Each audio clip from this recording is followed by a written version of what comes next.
In all the history of respiratory-borne viruses of any type, asymptomatic transmission has never been the driver of outbreaks. The driver of outbreaks is always a symptomatic person. Even if there's a rare asymptomatic person that might transmit, an epidemic is not driven by asymptomatic carriers. From the data we have, it still seems to be rare that an asymptomatic person actually transmits onward to a secondary individual. Should you wear a mask if you're healthy?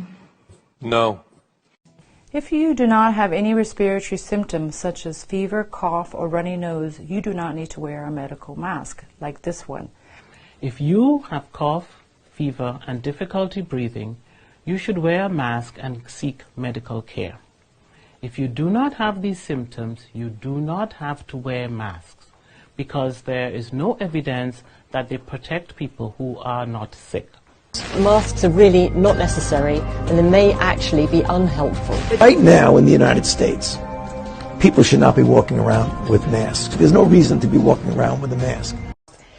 One is that we are often asked why we're not wearing masks. People think that there should be masks worn at all times.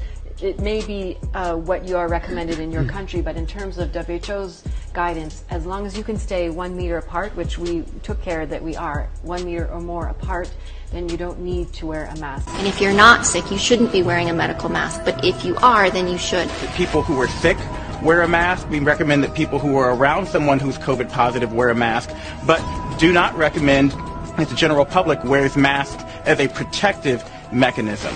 Nearly 500 people were recently exposed to a COVID-positive asymptomatic carrier. 0 got sick.